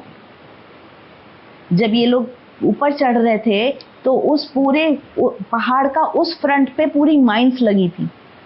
ये लोग जानते थे ये किसी भी कदम पर दे विल बी नो मोर, फिर भी इन लोगों ने ऊपर चढ़ने का साहस किया। दैट वाज, मतलब मुझे नहीं लगता कि इंडियन आर्मी को छोड़ के कहीं इतना साहस होगा। बिल्कुल नहीं, बिल्कुल नहीं। वहाँ पर जाने के बाद जब अंदर, कैप्टन अखिलेश ने ये डिस्क्राइब किया मुझे कि वो अंदर सेटल हो गए थे, जितने किसी के हाथ कट गया, किसी का पैर कट गया, किसी के यहाँ मतलब डायनामाइट फट गया था तो उसकी आंख पूरी बाहर थी। इट वाज अगली। इतना कोई मूवी नहीं दिखा सकती। आप उड़ी में या उसमें आपको लगता है, लेकिन बहुत सारे फैक्ट्स से वो अलग रहते हैं, क्योंकि दिस इज व्हाट सेंसर्ड नहीं बोल सकते। लेकिन लोगों ने सहे हैं, लोग they have lived with it. And ज़्यादातर कैजुअलिटीज़ वहाँ लॉस ऑफ ब्लड से हुई, क्योंकि अगर आपका हाथ कट गया है, बुरी तरह ब्लड बह रहा है और आपको मेडिकल अटेंडेंट टाइम से नहीं मिला, बिकॉज वहाँ जाने का सोर्स ही ख़त्म हो गया, वहाँ इतनी शेलिंग हो रही है, तो वो डेथ हो गई। कितने लोगों की डेथ ऐसे हुई है, और कितने लोग आज भी जो लौट के आए हैं, they are dependent because they are now disabled. और वो डिसेबल्ड वॉर वेटरन्स के बारे में बहुत कम बोलते हैं मीडिया में, बिकॉज दैट इज़, और मुझे लगता है वो एक ऐसा रिसोर्स है कंट्री का जिसने एक्सपीरियंस किया है इतना adverse. They are the best to जज and advise for the further. उनको तो हमें मतलब पूरा सर आंखों पर बैठा के रखना चाहिए और उनसे एडवाइस लेनी चाहिए। That is the lot that has suffered a lot. अगर शहीद हो जाता तो उसकी ज़िंदगी तो मतलब वहाँ ख़त्म होती, वो शहीद में आ जाता और प्रेस किया जाता, लेकिन उसका वो जो दर्द था वो ख़त्म हो जाता। I should say use one phrase that death was not that bad. It was not that bad. आज जो मेरी लाइफ है, जो आज डिसेबल्ड वॉर वेटरन्स का, वो उनका कहना था जब वो आए थे कि it is more worse than the death. Very true, because they are physically fit. हाँ, और उस टाइम पर किसी पे इतना डिपेंड हो जाना, वो ऐसा it was very difficult for them mentally and socially भी। It was very difficult for them. This we want to cover, this book, that you have written, and we want to tell everybody, those who are watching the case, शहीदों की सूची में आपके पास बहुत सारे नाम आप गूगल कर सकते हैं, आप ढूंढ सकते हैं, आपको पता है कि कहाँ पर पाए जाते हैं, लेकिन ज़रूरत है कि आप जा करके उनसे पूछिए जो वहाँ से विजय को प्राप्त करके वापस आए। आपको पता है ऑपरेशन विजय के बारे में, लेकिन ये हमारी रिक्वेस्ट है आपसे कि ऑपरेशन विजय से जो लोग विजय होकर के वापस आए हैं उन्हें ढूंढिए। आप आज का युवा हैं, आपके पास भी बहुत सारे साधन हैं, मीडिया एक बहुत बड़ा साधन है, आप उन्हें ढूंढिए, go to them, seek advice from them, जैसे मैम ने कहा, क्योंकि उनके पास आपको देने के लिए बहुत कुछ है। Ma'am, we will come back to you. Sir, जो अटैक हुआ और आप मैम ने एक ऐसी चीज़ बैठे बैठे हमें और हमारे दर्शकों को दिखाई है, यू नो, जो विजुअलाइज करने में भी हम घबरा जाएंगे, हम कांप जाएंगे। जब आपके साथ में ये सब हो रहा था, and when you came back, क्या था सर? मतलब जब आपने जंग जीत ली, उससे पहले भी बहुत सारी चीज़ें आपने वहाँ पर देखी होंगी उस बैटल फील्ड में। What was the one point wherein you know you felt like ये मेरा डैमेज हो गया? सो डैमेज के लिए तो देखिए, जैसे मैंने आपको बोला, मेंटली हम प्रिपेयर्ड थे। हम तो जब हम चले थे, हम क्या के चले थे कि हम तो अपनी जान हथेली पे लेके चले थे, दुश्मन तो कुछ गोलियां ही मार पाया, राइट। सो जब हम टोलो लिंक के लिए, जो सबसे डिफिकल्ट अटैक था वो शायद टोलो लिंक का था, क्योंकि टोलो लिंक पे दुश्मन ऊपर बैठा था, चारों तरफ से माइन लगा रखी थी, और पहाड़ों की लड़ाई में कभी भी जो भी सेना या जो भी ऊपर पहुंच जाता है वो आपसे 100 टाइम्स एक तरह से ज़्यादा पावरफुल है।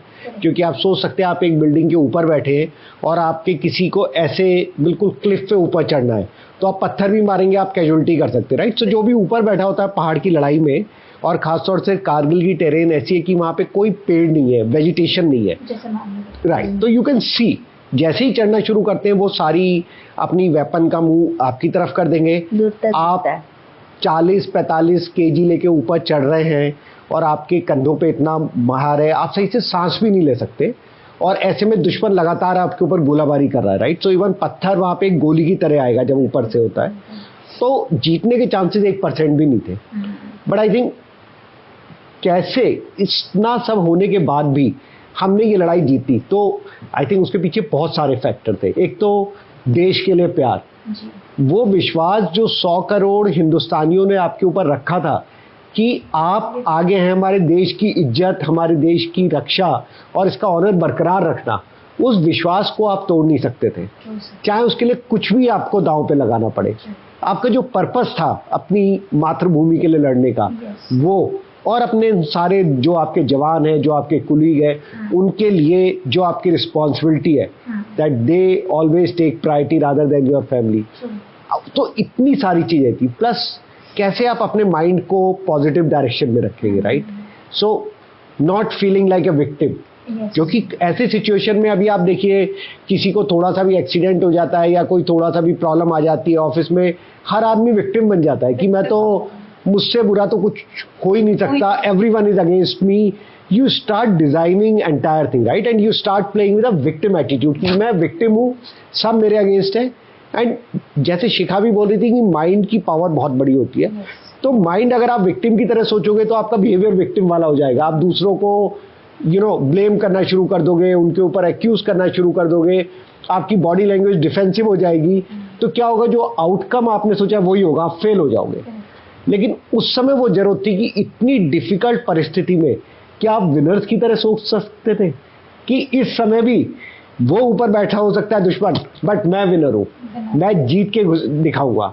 और winners attitude comes with A positive mindset कि हाँ डिफिकल्टी है, acknowledge the difficult situation, but उस डिफिकल्ट सिचुएशन को मुझे कैसे जीतना है, वो एक ऐसा लेसन है जो कॉर्पोरेट में, कॉलेज में, हमारे यूनिवर्सिटीज में हर युवा सीख सकता है कि कैसे never give up at the time of most difficult situation in life and look out opportunity in the most difficult and the most challenging situation in life. वो आपको एक विनर बनाता है। तो कभी नहीं सोचा था हम लोगों ने कि कुछ भी हो हमें ये जीत तो हासिल करनी है। और 2 अटैक जीतने के बाद, टोलो लिंक और हम्प वाला अटैक जीतने के बाद, जो थर्ड अटैक था 3 पिंपल, बहुत इंपॉर्टेंट अटैक था ये भी। इनफैक्ट मेरे 3 साथियों ने इसमें शहादत प्राप्त की। मैं और इवन हमारा आरएमओ जो डॉक्टर था, जो थोड़ा पीछे थे, जो आगे आने की कोशिश कर रहे थे लोगों को हेल्प करने के लिए, उनके भी इंजरी हुई थी, एनीमी की शेलिंग हुई थी। और जब मेरे ये लगा एनीमी की शार्पनर लगी, विच इज़ लाइक जब एक राउंड चलता है एनीमी का और उसको एयर में बस्ट कर देते तो उसमें जैसे हजारों गोलियां निकलती है, शार्पनर निकलते हैं, तो उसमें से एक एक शार्पनर गोलियों की तरह आपके बॉडी के किसी भी अंग को चीरता हुआ निकल जाता है। तो वो मेरे एक हाथ को पूरा काटता हुआ निकल गया, खून ही खून था, पैर में मेरे लगा था एक। और इतना लगने के बाद जो मेरे साथ मेरा बडी था, उसने मुझे बोला कि उसने देखा कि पूरा खून बह रहा है, तो उसने मुझे बोला कि हम रुकते हैं, चट्टान के पीछे मैं ड्रेसिंग करता हूँ और आप यहाँ से आगे नहीं जा पाओगे। बट मैंने कहा इस समय मैं रुक नहीं सकता, क्योंकि इस समय अगर हम रुक गए, जब हम एनीमी के काफ़ी पास आ चुके हैं, तो शायद उन सबकी शहादत और जितने लोग हैं वो वेस्ट चली जाएगी। तो मैंने उसको बोला अभी आप किसी को नहीं बताओगे कि मेरे ये इतनी बड़ी इंजरी हो चुकी है और लगातार बॉडी से खून बह रहा है। अधिकतर डेथें खून बहने से हुई थी, क्योंकि जब आपके इतने ऊपर गोली लगी है या आपके शार्पनर लगा है एनिमी आर्टिलरी शेलिंग से, तो इतना तेजी से ब्लड बॉडी से बाहर जाता है कि कुछ ही घंटे में और वहाँ पे कोई मेडिकल एड होती नहीं है। बट मैंने कहा अभी मैं पीछे नहीं हटूंगा, और एक हाथ में पट्टी बांध के, हाथ को सिर के ऊपर बांध के, जिससे ब्लड फ्लो जितना कम हो सकता है हो जाए। Blood was oozing like anything, and हर पल के साथ वो जो शक्ति है आपकी वो जा रही थी। बट फिर भी हम आगे बढ़ते रहे, और जब बहुत करीब थे एनीमी के, लगभग हमने जीत लिया, तब मतलब मैं बेहोश हो गया और शायद लगा मेरे साथियों को कि अब मैं कभी नहीं उठ पाऊंगा। लेकिन शायद अंदर से फिर भी जो पॉजिटिव एनर्जी थी वो कह रही थी नहीं, तुझे उठना है और लड़ना है। तो फिर आंखें खोली, हम बैटल जीत चुके थे, और उस समय तक मैंने कहा मैं देश के लिए, मुझे लड़ते हुए मरना नहीं है, मुझे देश के लिए जीना है, जिससे मैं दोबारा लड़ सकूं। और उस कंडीशन में नीचे आने, जो मेरा डॉक्टर था वो वहाँ से 5 घंटे दूर था, क्योंकि गोली तो ऊपर लगी थी और नीचे बेस पे। तो शायद वो जीवन की सबसे बड़ी और डिफ़िकल्ट वॉक थी। हर कदम पे लग रहा था शायद ये मेरे जीवन का लास्ट कदम होगा, लेकिन every time I have not given up. I say जब तक एक बूंद भी रहेगा उसमें बॉडी में, I will try, I will not give up. तो बहुत बार मैं बेहोश होकर जस्ट गिर गया, पूरा फेस कट गया, चेस्ट पे पूरे बहुत ब्लड के निशान थे, पत्थर अंदर बॉडी पे लगे, क्योंकि you are losing your consciousness. But मेरे जो साथी था, बस एक ही साथी को लेकर मैं नीचे जा रहा था, जो मेरा बडी था, कि जब भी मैं बेहोश हो जाऊं, पानी डालो, आइस रगड़ो और मुझे खड़ा करो, मैं फिर एक स्टेप लूँगा और फिर अपनी मंजिल की तरफ चलूँगा। और आई थिंक किसी तरह वो वॉक, जो शायद मोस्ट डिफ़िकल्ट वॉक थी, वो कंप्लीट की, और ये हज़ारों हिंदुस्तानियों का शायद आशीर्वाद था, देयर ग्रीटिंग्स थी, उनका जो सपोर्ट था कि आई सर्वाइव्ड इस कंडीशन में होने के बाद, और आज यहाँ पे हूँ। जैसे मैम ने बोला ना सर, उन हिंदुस्तानियों के आशीर्वाद के साथ में उन्होंने बोला कि what you think it travels, and वो एक्शंस में वापस आता है। वो एक स्टेप में, वो जो आप सोच रहे थे ना, वो उनके पास में पहुंच रहा था, ऑलमाइटी ने पहुंचाया है। And that every step sir, वो आपकी वॉक को आसान हो गया। बिकॉज पीपल से दैट सफल आदमी के पीछे औरत का आता, तो मुझे लगता है यहाँ पर सफल औरत के पीछे भी एक आदमी था। लाइक यू, आपने बोला शुरुआत में, it's parallel, army helps you to bring as a parallel one. And I can see that I was going through her LinkedIn, and on her LinkedIn she has written a prayer. It's not only for her, it's actually also representing, like she is also praying for the other women. She is also, मतलब अगर एक civilian को देखा जाए, I'm not saying every civilian is like that, लेकिन सबसे पहले अपना सोचते हैं, प्याज महंगी होगी अपने लिए खरीद लो जाकर के, ये होता है एक टेंडेंसी, राइट। लेकिन आपकी प्रेयर में लिखा है you are praying for the other women as well, कि मेरा पति तो वापस आए, उसका पति भी वापस आए, मेरे बच्चे तो हैं, उसके भी सही रहे। मतलब जब आपको एक सर के इतने सारे इंजरीज के बारे में पता चला, एंड डेफिनेटली आपने बताया एक चीज़ कि लोगों के दिए जो विक्टिम, या जब वहाँ से घायल होके आते हैं, उसके बाद में एक तरीके से जब तक वो फिट हैं तब तक तो वो उनकी जिम्मेदारी, like they are fit, rolled, and they are not coming to you meet every day. But अब जब वो फिट नहीं है, जब वो पट्टियों में लिपटे हुए हैं, तब वो आपके पास में ले आते हैं कि हाँ भैया हियर दे आर। तो what was like he said every step he took with that boldness Yes, yes. and with that positivity कि I'm not going to give up. मैं कहीं गिरूँ तो मेरे मुंह पे आइस रगड़ देना, मुझे उठा देना, मैं अगला कदम लूंगा. आपने जब वो चैलेंज उनको उस हाल में देखा, like you were very happy because the entire world, entire India was aware कि sir is coming back. And we as like kids we were happy. तो हम तो उछल रहे थे कि अरे हो गया. जब आपके सामने ये एक्चुअली मैंने वो सिनेरियो अपनी लाइफ में देखा है, वो देशभक्ति की जो लहर देखी थी, वो मुझे लगता है शायद इंडिपेंडेंस टाइम में हुआ होगा. Because not only I, everyone was doing the same. पूजा कर रहे थे लोग, प्रेयर्स कर रहे थे, लेटर्स लिख रहे थे. मैं रोज लेटर लिखती थी, ऐसे कितने सारे लोग और लेटर्स लिख रहे थे. बोरियों में लेटर्स भर भर के ऊपर पहुंच रहे थे. And they were getting that letters after 15 days. जब वो ऊपर से पीक से नीचे बेस पे आते थे तो वो लेटर्स उनको मिलते थे. तो I have written all these things in my book. मैं सारा मैंने लिखा है. एंड जितना आशीर्वाद लोगों का उस समय मुझे मिला, और वो मैं भी डरी हुई थी, नई नई शादी थी और कई सारे मेरे ऊपर प्रेशर था. मुझे लगता था, मतलब कहीं मेरे को ऐसा लगता था कि मेरी वजह से मैं बेड लक हूँ या कुछ है. It was going like this. And मुझे लगता था कि if this could happen to my husband तो मतलब what will happen to me. मतलब यहाँ तक मैंने सोचा था कि if he will not come back तो I will not be any more. मगर फिर जब मैंने लेडीज़ को देखा, जैसे राजश्री, जब विवेक गुप्ता की बॉडी जब देहरादून में आई थी, she was there only and I was there only. And how she saluted. And उनको देख के मुझे लगा कि नहीं, this is not the way. अगर हस्बैंड इतना सेक्रीफाइस कर रहा है तो ये सुसाइड करना एक गलत चीज़ है. You should give your things, your life in the service of the nation. He has given that the service of the nation, the same I will do. मैंने भी यही सोच लिया था कि मैं ऐसा ही करूँगी अगर नहीं होगा.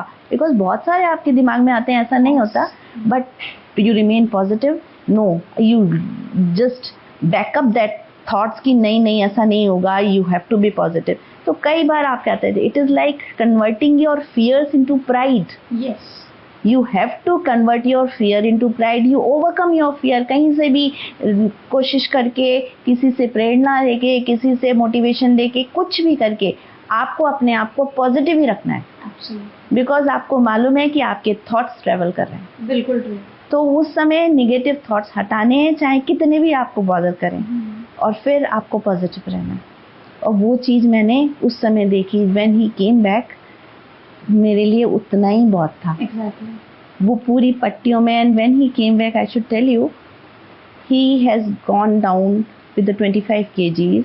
It was like just black skin on the skeleton. Because जो इतनी ठंड और उसकी थी, तो वो पूरी स्किन ब्लैक हो गई थी. और न्यूट्रिशन वहाँ था नहीं, कुछ फूड नहीं था, तो बॉडी वेट एकदम गिर गया था. हाथ में पूरा यहाँ से यहाँ तक प्लास्टर था, बिकॉज ये पूरा हैंड चला गया था. This was all gone, palm was gone. तो उसकी सारी नर्व्स वगैरह सब टूट गए थे, तो पूरा यहाँ प्लास्टर था. बट सिर्फ उसको देख के कि he is back, that was everything. सब कुछ था मेरे लिए. और मैंने मतलब फास्ट रखना शुरू किया था. मैं विष्णु जी को मानती हूँ. सबका अपना अपना फेथ होता है, कोई कोई किसी को मानता है. तो वो फेथ और वो करेज रखने के लिए आप कहीं सपोर्ट लेते हो. तो मैंने लिया था वचन कि मैं हमेशा ज़िंदगी भर ये फास्ट करती रहूँगी. और मैं आज भी वो फास्ट कर रही हूँ, just in the thanks for him कि उन्होंने मेरे हस्बैंड को वापस भेजा. देन अनदर जर्नी कंटिन्यूड कि एक जब डिसेबल सोल्जर हॉस्पिटल में आता है तो उसकी मेंटल स्टेटस क्या होता है. एंड फिर उसको रिबिल्ड करने के लिए एज अ वाइफ मैंने पूरा अपने आप को डेडिकेट कर दिया था. Because he was not able to have food himself, walk भी नहीं कर पा रहे थे. मतलब I have to rebuild him. मतलब मेरे डॉक्टर ने सीधा मुझसे सिर्फ एक ही बात बोली थी कि I can give the treatment but his wellness is in your hand. मतलब ट्रीटमेंट या मेडिसिन मैं कर सकता हूँ, लेकिन ये ठीक होगा कितना, ये तुम्हारे हाथ में.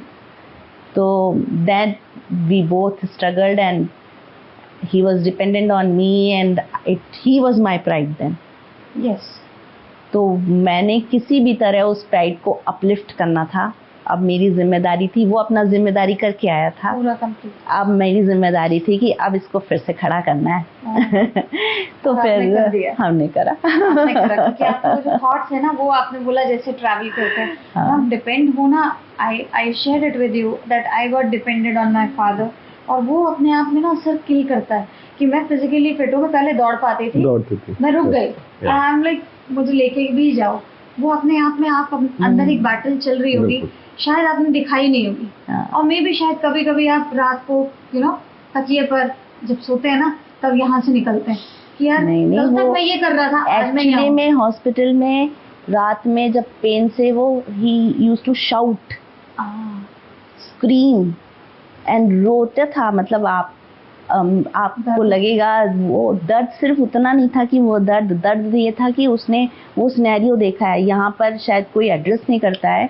आप इतने खराब सिनेरियो से निकल रहे हो जब आपके बडीज आपके सामने गिर रहे हैं, गिरने का मतलब कि बुलेट लगी है, वहाँ पे ब्लड है, सब everything it is stuck in your mind, वो मेमोरीज रह जाती हैं। तो वो रात में कहीं, और वो आपकी जो मेमोरीज, आपका जो पेन है ना, वो आपके दर्द में कन्वर्ट होने लग जाता है। आप हार्ट अटैक, सैड न्यूज से हार्ट अटैक आता है, कैसे होता है ये?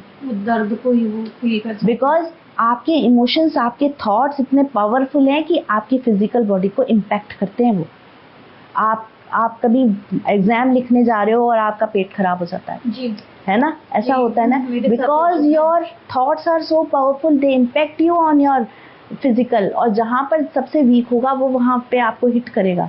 तो वो दर्द भी उसके थॉट्स, उसकी जो मेमोरीज रह गए थे जस्ट उसकी वजह से होता था। तो पेन किलर्स देने पड़ते थे रात में, तब वो सो पाते थे।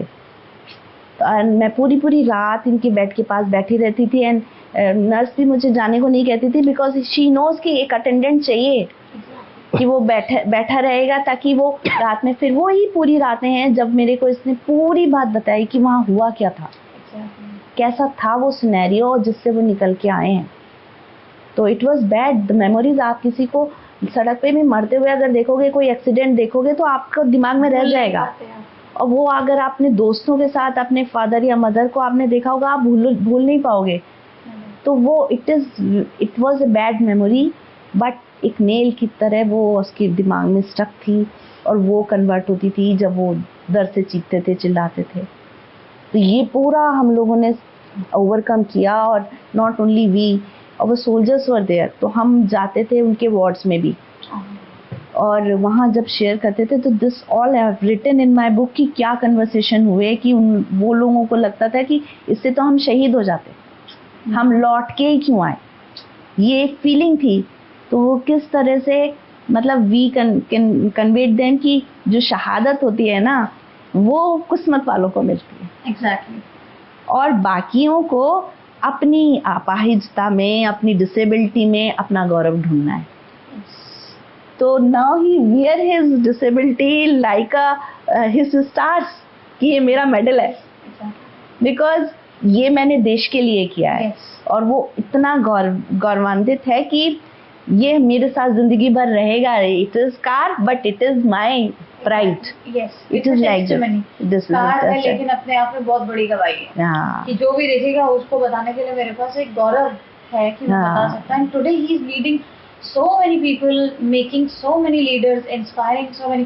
सर, आपके बैटलफील्ड से आप जो लेकर के आए हैं, वो लीडरशिप प्रिंसिपल्स हैं। आपने बताया कि कितना इंपॉर्टेंट होता है टीम स्पिरिट, रिलायबिलिटी, एक दूसरे पे डिपेंडेंसी, एक दूसरे पे सपोर्ट, वो विश्वास, ये लीडरशिप प्रिंसिपल्स हैं जो आप लेकर। सेल्फलेसनेस आपने टच किया कि और अगर एक लीडर के अंदर ये चीज़ है, that is why sir today we want to tell people that आप आज की डेट में कई लीडर्स खड़े कर रहे हैं। कई लीडरशिप कॉन्फ्रेंसेस में सर जाते हैं, जहाँ पर जाकर के सर कई लीडर्स को इंस्पायर कर रहे हैं, और ये अपने आप में एक बहुत बड़ी गवाही है। क्योंकि जो उनके साथ में हुआ, हम मामूली सी चोट को लेकर, मैम आपने जैसे बोला ना, उसको भी हावी होने देते हैं।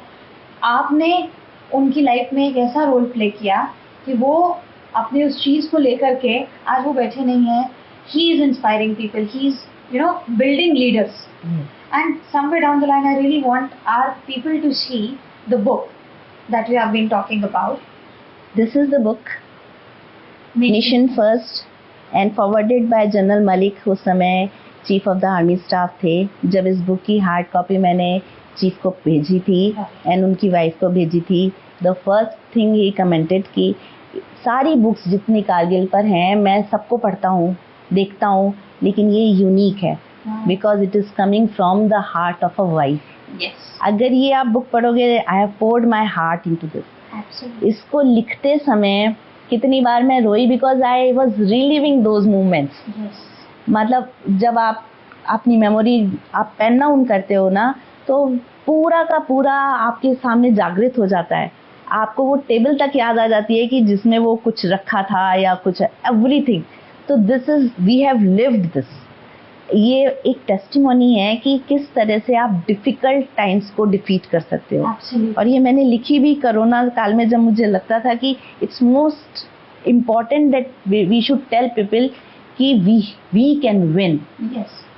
मतलब कोई भी सिचुएशंस है, we can cross that. You just have to look at the light at the end of the tunnel if the tunnel is the darkest place. तो आप बस चलते रहो, पॉजिटिव रहो। अब इसका ट्रांसलेशन भी आ गया and this is in Hindi because of the demand. Yes, this is in Hindi also now, Kargil युद्ध। तो देशभक्ति की यस, तो this is a true story and we have lived it. हम दोनों ने, और इसमें मैंने हर चीज़ कवर करी है कि किस तरह से हम आर्मी से जुड़े, दोनों ही अनजान आर्मी से। He was also totally stranger, इनके पेरेंट्स भी कहीं नहीं और मेरे भी कहीं नहीं थे। और फिर अचानक से जब इतना सब डिस्टर्बेंस होता है, तब हमने अपना कैसे धैर्य बना के रखा। And that is the first one word you can say, the positivity आपको रखनी ही है अपने साथ हर सिचुएशन में। युद्ध तो और देशभक्ति की यस, तो this is a true story and we have lived it. हम दोनों ने, और इसमें मैंने हर चीज़ कवर करी है कि किस तरह से हम आर्मी से जुड़े, दोनों ही अनजान आर्मी से। He was also totally stranger, इनके पेरेंट्स भी कहीं नहीं और मेरे भी कहीं नहीं थे।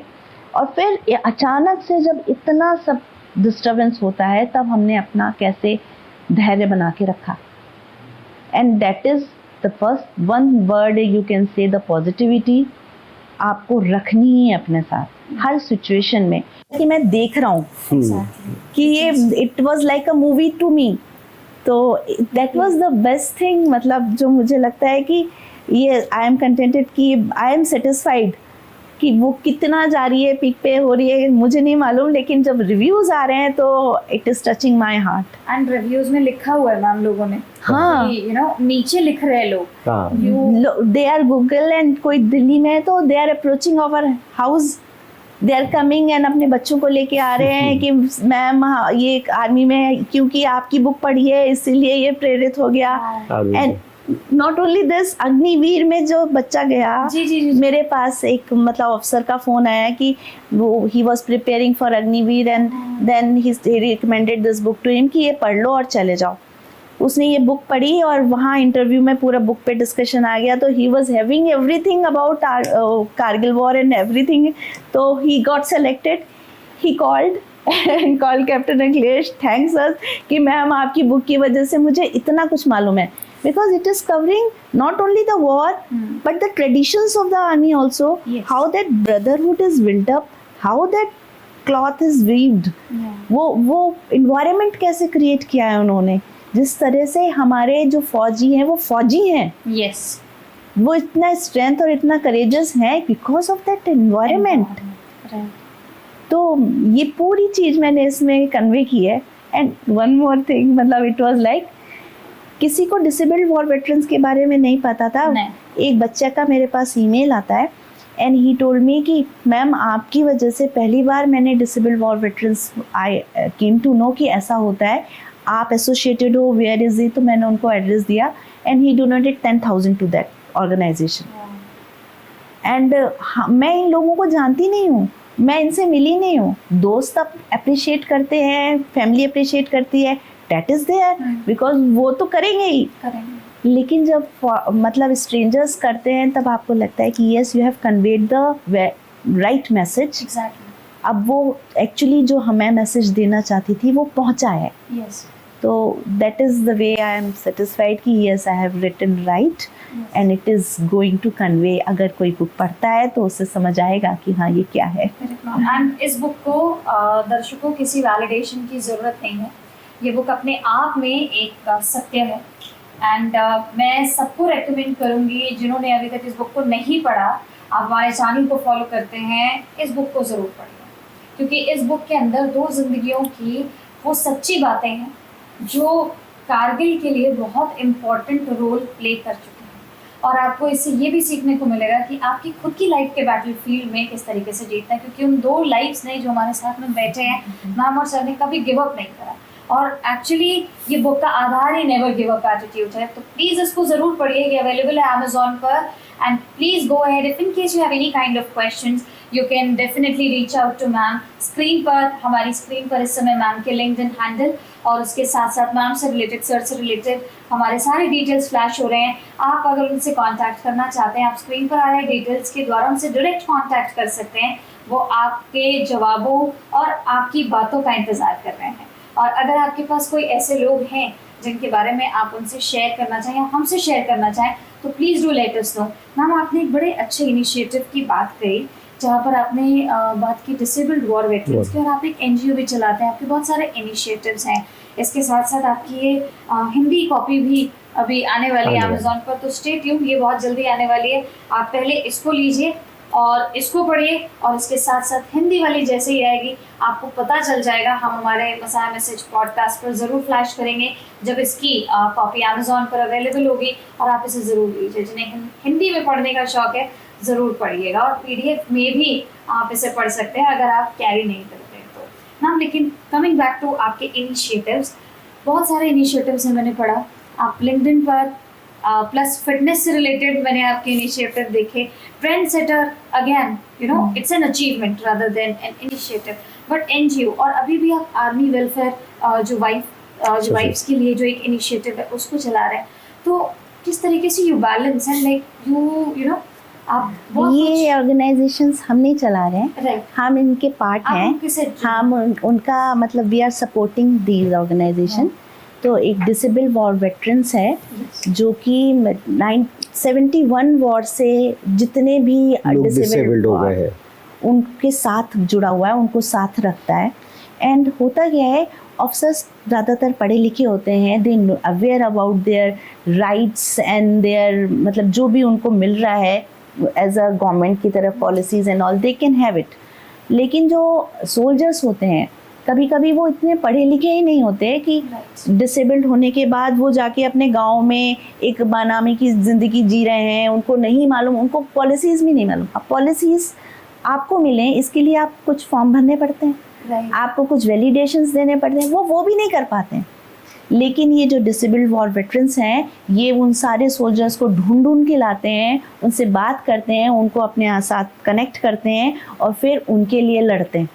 लड़ने का मतलब ये नहीं है कि वो किसी मतलब वो पॉलिसी अगर गवर्नमेंट की है तो आपको कम से कम पॉलिसी भर के तो डालनी पड़ेगी ना. आपको कुछ पेपर्स वैलिडेशन डालने पड़ेंगे कि हाँ you are the right person to hold that policy, to hold that thing. तो ये सारा डिसेबल्ड वॉर वेटरन्स करते हैं. और वहाँ पर आप जब जाओगे ना तो द सिनेरियो इज़ डिफरेंट. मतलब मैं जाके जब वहाँ से बात करती हूँ, एक सोल्जर से मैंने बात करी तो मेरे को मालूम है कि डिसेबिलिटी क्या होती है, because we have gone through that. 1 साल हम पूरा हॉस्पिटल में थे, उसके बाद we have made that transition, तो we know what is the pain, तो I can feel that out. तो मैंने उनसे पूछा कि भैया आपको सबसे बुरा क्या लगता है, आपका हाथ नहीं है, आप मतलब उनका एक दाहिना हाथ नहीं था और एक दाहिना पैर भी नहीं था, जो ब्लास्ट हुआ था वो इस तरफ से गिरे थे एंड पूरा उनका कट गया था. तो ही वॉज अ सोल्जर. तो मैंने उनसे पूछा भैया आपको सबसे बुरा क्या लगता है, मतलब आप खाना भी इस हाथ से या फिर चलने के लिए भी stability. What he answered me, you know ma'am मुझे सबसे ज़्यादा बुरा तब लगता है. So ma'am, with the things that you have shared so far, we can definitely say कि आप लोग ना डिपेंड नहीं है, आप लोग को-पार्टनर्स हैं. सर ने आपको वो को-पार्टनरशिप दिया, आप इतने इक्विप हुए कि वो 2 महीने में आप उनके लिए खड़े हो गए कि आप चाहे कुछ भी हो जाए. मतलब उन्होंने जो बैटल लड़ा ऊपर वो तो उन्होंने लड़ा, वो नीचे आए आपके लिए, देशवासियों के लिए, ताकि उनके बीच में वो उस बात की टेस्टिमनी रख सकें। आपने उनके साथ में एज अ को पार्टनर पूरा उनको सपोर्ट किया, and today we can see that he is helping leaders to grow. Similarly he is partnering throughout the episode, and very sure दर्शकों ने भी देखा होगा, ही इज गिविंग दैट। आप बताओ, वो चीज़ बताओ। आज आपके थ्रू, इनके through we can actually say this to a lot many couples, those who are listening. सिर्फ आर्मी या नॉन आर्मी, मैं सिर्फ आर्मी कपल्स को नहीं बोल रही हूँ, मैं नॉन आर्मी सिविलियन कपल्स को भी ये बोलना चाहती हूँ कि you should learn the art of co-partnership. He was taking care of the entire nation. She was taking care of the home and the wives of the army people. When he came back, she took care of him. Today they both are co-partners. They are taking care of so many lives. He's inspiring leaders. She's writing books. She's inspiring us. So we need to learn from you. Okay, how to be co-partners, how to be good family people. Sir, before we just wrap up, आप क्या vision के साथ में आज हमारे देश के जवान को छोड़ के जाना, तो क्या विजन या क्या वो मैसेज है, मैम आपका एक जो छोटा सा मैसेज जो आप उनको देना चाहते? मैं तो बस यही बोलना चाहता हूँ कि जब हम उस कंडीशन में लड़ रहे थे, जैसे मैंने बताया, हर चीज़ हमारे विपरीत कंडीशन में थी और फिर भी हमने विजय हासिल की। आज की डेट में मैंने फिर अपना इंजरी के बाद MBA किया, दोबारा से लाइफ बनाना शुरू की और FMS दिल्ली से passed out with a gold medal and then move to corporate. Last 20 years now I am working as a vice president with Tata group. But मैं यही देखता हूँ कि लोग बहुत छोटे छोटे चीज़ों से घबरा जाते हैं, दे स्टार्ट गिविंग अप। तो मेरा मैसेज आपको यही है कि लाइफ में ये आपके ऊपर है, लाइफ आपके ऊपर क्या सिचुएशन थ्रो कर रही है ये आपके हाथ में नहीं है। आपके हाथ में केवल है आप उस सिचुएशन से कैसे रिस्पॉन्ड बैक कर सकते हो, और वो दो ही तरीके हैं, या तो आप विक्टिम बन जाइए which is called a victim mindset, या आप एक विनर बन सकते हैं कि I will not give up, whatever happen I am not going to give up, and always remember winners never quit. अगर आप वो एटीट्यूड रखेंगे, you can go through any situation in my life. I have used it, मतलब मैंने 20 साल से use किया है, बहुत सारे लीडर्स को कोच किया है उसके ऊपर कि कैसे वो अपना माइंडसेट चेंज करके विनर बन सकते हैं। अगर वो बन सकते हैं तो आप में से कोई भी विनर बन सकता है। जय Hind. And I will only say that every citizen of a country is a soldier if he intend to be. आप उसी डेडिकेशन और उसी इज्जत पैशन के साथ अपना काम करिए, सिर्फ अपना काम करिए जैसे एक सोल्जर करता है। जिस तरह एक सोल्जर अपना काम कर रहा है, वैसे आप अगर उसमें बैंकिंग में है तो आप बैंकिंग का काम करिए, सिक्योरिटी में है तो सिक्योरिटी का काम करिए। आपकी कंट्री को कोई नहीं छू सकता, बिकॉज सिर्फ सोल्जर्स नहीं, एक अच्छा सिटीजन भी कंट्री को चाहिए होता है, a citizen worth fighting for. अगर सिटीजन्स अपने आप में अपना काम पूरा कर रहे हैं तो कोई कंट्री के बॉर्डर्स को छू ही नहीं सकता है। Thank you so much. जय हिंद। Thank you so much ma'am, thank you so much sir. And दर्शकों, जो मैम और सर ने बोला, मुझे कंक्लूड करने की ज़रूरत आज मुझे नहीं लगता कि ज़रूरत है, क्योंकि मेरे लिए ये लर्निंग एपिसोड रहा है, आपके लिए भी ज़रूर होगा। लिख भेजिए हमें और अगले एपिसोड में आपसे दोबारा मुलाकात होगी।